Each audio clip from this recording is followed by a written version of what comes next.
200 localidades que se dedican al mundo rural, pues el convenio colectivo que ha firmado la patronal con UGT del campo, que afecta en la provincia de Córdoba a 70.000 trabajadores y trabajadoras, y nosotros no lo vemos aceptable, puesto que por un lado se firma un 1,5 por lo alto del salario mínimo interprofesional.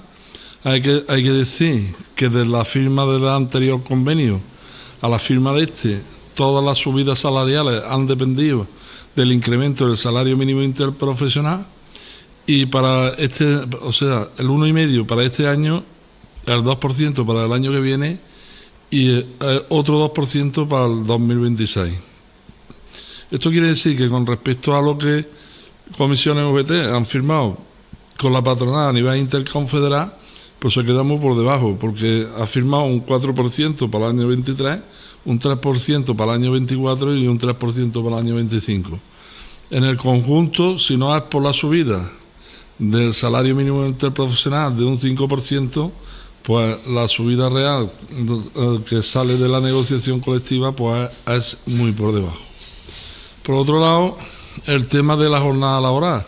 Continúan con la misma jornada laboral, si bien los 15 minutos del periodo de invierno, podemos decir, o sea, fuera de los 3 meses estivales, pues de bocadillo, esos 15 minutos los sigue pagando el trabajador, es decir, que no los paga el empresario.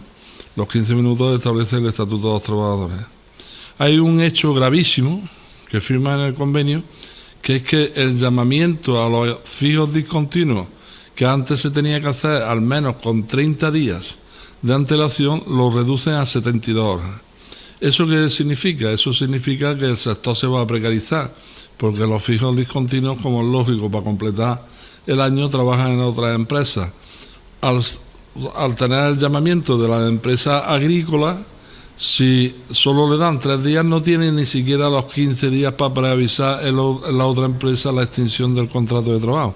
Por lo tanto, eso ayuda a que no existan fijos discontinuos y a que se vuelvan a multiplicar los eventuales, al tener que rechazar el llamamiento de fijos discontinuos por la premura de tiempo. Entonces, eso es gravísimo.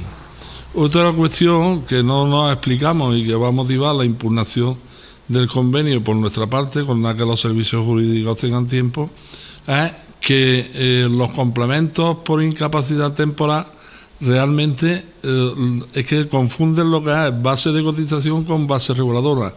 Y como sabéis, del día 3 al día 20, lo que el Instituto Nacional de Seguridad Social paga es el 60% de la base de cotización del mes anterior al que se está trabajando, en el caso de los fijos, y en los casos de los a tiempo completo o de los fijos discontinuos a tiempo completo, y en el caso de los que están a tiempo parcial son los 3 meses anteriores a la baja.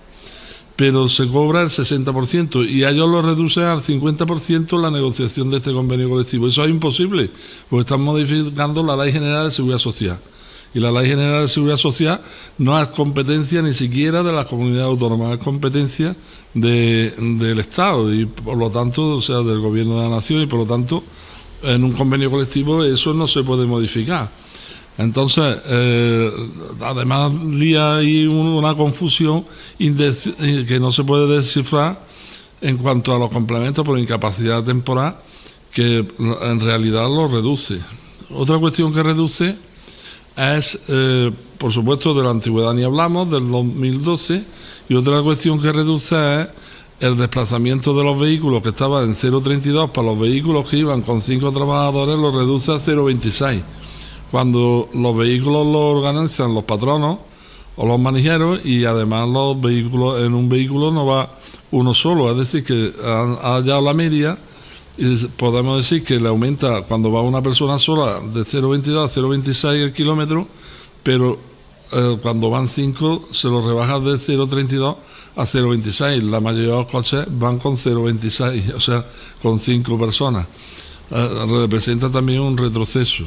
Entonces, en líneas generales, que no hay ninguna mejora, ni de reducción de jornada, ni la subida salarial está acorde incluso con la negociación colectiva que ellos establecen a nivel del Estado y que supone una pérdida importantes del poder adquisitivo, ambas, más la nula participación que nos ofrece la negociación colectiva a otros sindicatos y porque UGT tiene la mayoría absoluta, porque las elecciones sindicales en la mayoría de los sitios son un fraude, primero por el miedo que tienen los trabajadores a presentarse por otros sindicatos. Nosotros tenemos afiliación en todos los sectores del campo y sin embargo tenemos muy poca representación sindical, teniendo bastante afiliación. ¿Por qué?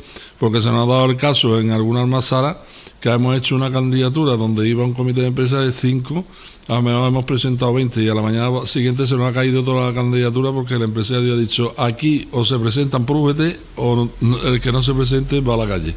El que quiera el sindicato está en el sindicato.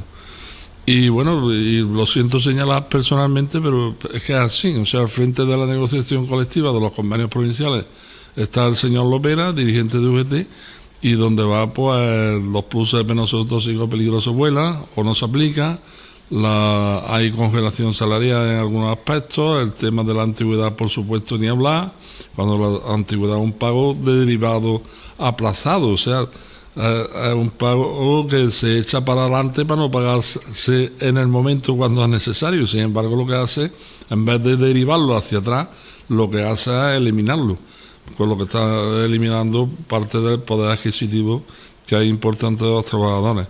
No hay medidas preventivas en cuanto al tema del calor también, que eso también es importante, y en definitiva para nosotros ese convenio no es firmable ni defiende los intereses de los trabajadores agrícolas, ¿no? De los jornaleros y jornaleras, que cada vez, como jornaleros en la palabra en sí, como eventuales, gracias a que se están haciendo fijos discontinuos, quedan menos, ¿no? O sea, aunque los fijos discontinuos también se le paga por jornadas reales, es decir, que como sabéis, la cotización a la seguridad social del campo se hace por jornadas reales, los sábados y domingos y demás no se paga, ¿no? Que eso es otro problema serio que hay, ¿no? La negociación ha estado UGT y comisiones no ha firmado, y porque ve algunas de las cosas que hemos visto nosotros que no, y UGT firma en solitario, porque como digo tiene mayoría absoluta de representación en delegados en la mayoría de los sitios, ¿no? Pero después nosotros, por ejemplo, que estamos negociando el convenio de aceite, vemos la representación que tiene a que obedece, ¿no? O sea, y lo sabemos perfectamente. Y nosotros podríamos haber entrado a negociar el convenio si en empresas como Fuente El Pino, por ejemplo, hubiéramos tenido de primera los delegados y hubiéramos pedido registrar los delegados que sacamos, que en aquella ocasión sacamos 3, que podríamos haber sacado 6 si no hubieran metido el voto por correo de Albacete, centro de trabajo que no estaba en la de esta. Después de 3 años, la empresa ha sido sancionada con 7.000 y pico, o sea, multada con 7.000 y pico euros por vulneración de derechos fundamentales por esas elecciones sindicales. Y ese es el método, o sea, que tiene. UGT y Lopera han ido a declarar en contra de trabajadoras nuestras que han sido acosadas por el empresario o por el encargado, que a su vez es representantes de los trabajadores de eso. Esa situación es la realidad, la que se da. Otra cosa que no fluya, que no surja, pero y en los almacenes, que nosotros tenemos bastante afiliación, sobre todo lo del ajo y la cebolla, pues a la hora de presentarse no se presentan por nosotros. O sea, hay otros que se presentan por VT, los que quiere el empresario, ¿no? Vamos, esta situación se nos da en esto y se nos da en Estepa, en los mantecados, que hay miembros nuestros de CTA que nos consultan a nosotros, pero se han presentado por UGT porque el empresario dice que ese es el único sindicato que ese es el sindicato de la empresa, que por otro no se pueden presentar. Los trabajadores no, hay que tener en cuenta que sociológicamente, o sea, la necesidad esa que había en el 2012, donde, por ejemplo, que nosotros convocamos una huelga importante en La Naranja y que hubo 5 o 6 mil trabajadores, hay que tener en cuenta que entonces el salario mínimo interprofesional estaba en 776 euros. Hoy hay que decir que normalmente en una casa trabajan la familia, o sea, la pareja, y claro, el salario mínimo interprofesional con las pagas extraordinarias en bruto está en 1.323, si trabajan los dos es un alivio. Si bien hay empresas y sitios como que también hay hace 5 o 6 años sufrió un retroceso importante, porque cuando la caja de ajo estaba para ponerse los 20 kilos cortados de raíz y tallo a 2 euros, el señor Lopera negoció ponerla a 1,20, o sea que hubo un retroceso. Y sí es cierto que hay fincas aquí, cerca de aquí, de cabra y demás de ajo, que la pareja del matrimonio, a lo mejor hay días que ha sacado 35 euros de sueldo. ¿Por qué? Porque los ajos tienen malas condiciones, están en el barro y tal. Y entonces ahí sigue un sistema que es ilegal, que nosotros hemos denunciado en la Inspección de Trabajo, que la Inspección de Trabajo ha mirado para otro lado, que incluso a mí un juez, en un conflicto que tuvimos ahí, me explicó a él mismo cómo se hacía eso, y me preguntó que si íbamos a hacer algo, y yo estaba allí declarando por eso, con una denuncia que le puse a los empresarios por cierre patronal. Y el sistema que en algunos sitios sigue es que tú entras a trabajar como si fuera la rebusca, entonces no te doy de alta en la Seguridad Social, y cuando tienes 80 kilos, 4 o 5 cajas de ajo, entonces es cuando te apunto el día, ¿no? Pero tú entras como si estuvieras en la rebusca. Eso es un fraude de la Seguridad Social evidente, ¿no? El fraude de la Seguridad Social en el campo es importante porque nosotros tenemos observado que cuando son eventuales, que como digo cada vez queda menos, porque ahí en la Inspección de Trabajo sí ha hecho algunas cositas, no todo lo que dice Yolanda Díaz, ni mucho menos, pero sí algunas cositas. Nosotros conocemos bien el tema de Inspección de Trabajo. De hecho, hay años que hemos puesto en el campo hasta 300 denuncias, que ha insistido ha hecho campaña con el tema de los fíos discontinuos para que no haya eventuales. Entonces, eso se ha notado también, ¿no? Eso se nota también.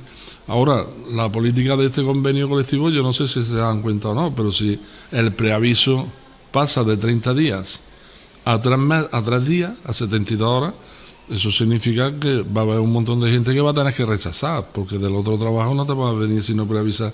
Y eso significa que si esa fío discontinuo extingue la relación laboral, la próxima relación laboral va a ser de eventuales. Y entonces a los eventuales y también a los fíos discontinuos, por ejemplo, a los fíos discontinuos, una de las cuestiones que le hacen es, si te das de baja por incapacidad temporal, pues te dejan en inactividad. Al dejarte en inactividad, el empresario no paga seguridad social, cuando eso no es así. Si tú estás en periodo de campaña y te han llamado y te das de baja, el periodo que es, hasta que termine la campaña, tú debes estar dado de alta en la empresa. Sin embargo, a los 3 o 4 días te dan de baja los empresarios.